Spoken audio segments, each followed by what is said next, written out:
This is Africa in 10 minutes. I'm Lillian Ojukwu. Stay tuned as we bring to you the top business stories reported on Footprint to Africa this week. This week, the Capital Markets Authority and the Nairobi Securities Exchange have cleared the Kenyan electricity generating company to raise $278 million from shareholders through a rights issue. The company will issue over 4 billion new shares at the price of 6.55 per shilling, discounted on the volume-weighted average price of KenGen shares for the past 30 days and the single share price of 7.45 shillings. For every share held, shareholders who take up the right in their offer will be entitled to 2 new shares, Company Secretary Rebecca Maino said in a statement. By injecting new capital, KenGen is seeking expansion and boosting its capacity to take on new debt. The company plans on increasing its installed capacity to 2,122 megawatts from the current 1,611 megawatts at a cost of around 1.75 billion by 2018. In Rwanda, the high cost of building and running hospitals has resulted in the country becoming the first to establish a commercial network of drone delivery in the world. Medical personnel in rural areas of Rwanda will, from June 2016, be able to order blood and medicine in case of emergencies via text message in remote areas of the East African country. Zipline, the country behind the project, will fly drones to clinics using GPS coordinates to drop small packages by parachute. The aircraft will be capable of making up to 150 deliveries to 21 facilities across Rwanda. Over to Nigeria. In an effort to deliver a plan that will provide a sustainable solution to the economic crisis plaguing the country, the Chartered Institute of Taxation of Nigeria will partner with the federal government. The president of CITN, Dr. Olateju Somorin, spoke in Lagos at the 2016 Annual Tax Conference this week, stating that the crisis will require an empirical approach through a viable tax system that translates to increased revenue for governments. Dr. Somorin outlined her assertion that the terrible state of the Nigerian economy is due in major part to the unstable and unpredictable business market, coupled with high levels of corruption, driving away private investors. Somorin also said it became imperatively clear that there is need for the Institute to use the platform for the 18th Annual Tax Conference to address and attempt to proffer empirical solutions to these challenges. Still in Nigeria, this year, Bosch Home Appliances, the premier European kitchen decor brand, has unveiled the largest brand showroom in Lagos, Nigeria. Collaborating with Padini Kitchens Nigeria, BSH Home Appliances has opened a 200 square meter showroom sitting in the heart of Bosch Center in Victoria Island, Lagos. The brand offers a luxurious array of more than 100 products, all designed with the latest ergonomic style and functionality technologies. BHS was born and conceived in 1967 when Bosch and Siemens combined their household appliance agendas. Since its inception, BSH has earned the title of Europe's largest producer of household appliances and a world-renowned name in its field, with a revenue of about 10.5 billion euros and approximately 50,000 employees worldwide. Still in Nigeria, Japanese International Cooperation Agency, or JICA, has concluded a survey of the mass rapid transit in Lagos metropolitan area and surrounding demographics. The survey helped to create a needs assessment blueprint for the overhaul of the poor mass transit system in Nigeria and has proposed a $1 billion investment in the construction and implementation of a monorail in Lagos. The Lagos State Commissioner for Economic Planning, Mr. Akinyemi Ashade, outlined that the Blue Line Rail project will connect Mile 12 to CMS and the Red Line Rail project. A detailed feasibility study has been commissioned on the monorail project to validate the initial survey, which will eventually lead to an investment of $1 billion in the project if the results of the feasibility study are positive, he explained. The project is projected to be completed in the next 2 to 4 years.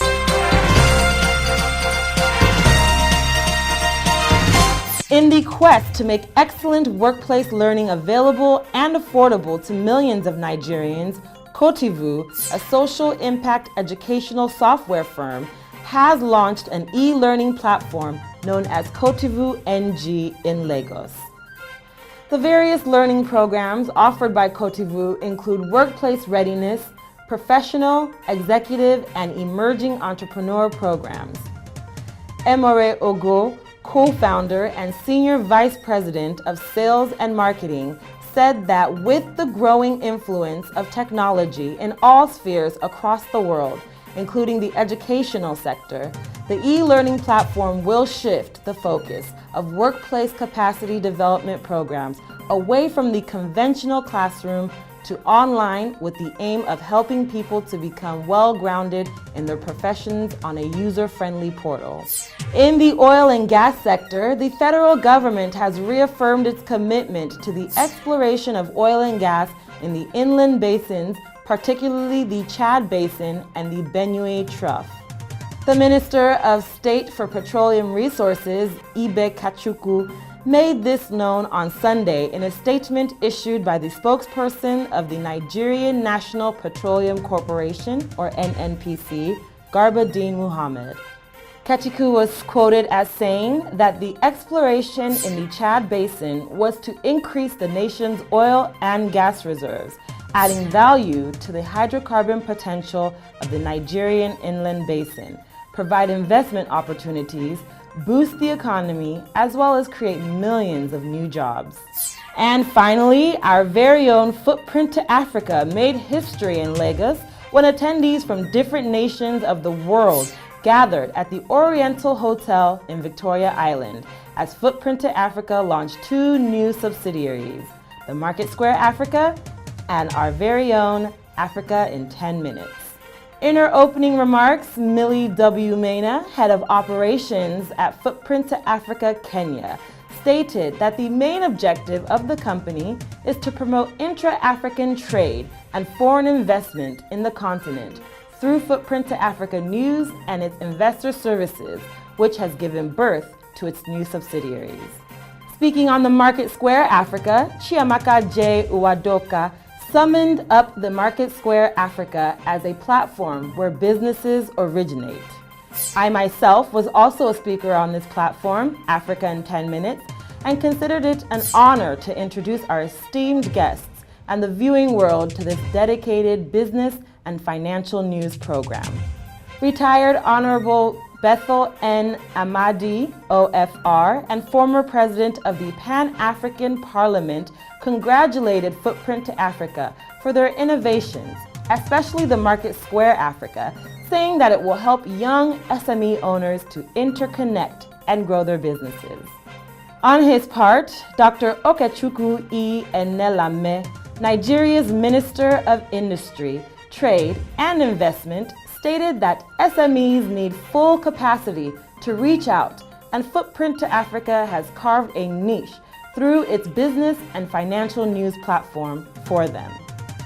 According to the minister, SMEs provide over 50% of GDP in Africa, yet people have theoretical views on SMEs. Barrister Osita Oparaugo, the managing director of Footprint to Africa, gave a compelling keynote address, ending with a strong prediction: the Market Square Africa platform will rule the world. At the close of the launch, retired Major General A.T. Ibrahim, chairman of Footprint to Africa, thanked all the dignitaries that graced the occasion and urged them to carry the message that the Market Square Africa is a veritable platform that will make their business thrive in the continent of Africa and beyond. And that wraps up this week's top stories. We will be back with a recap of the headlines.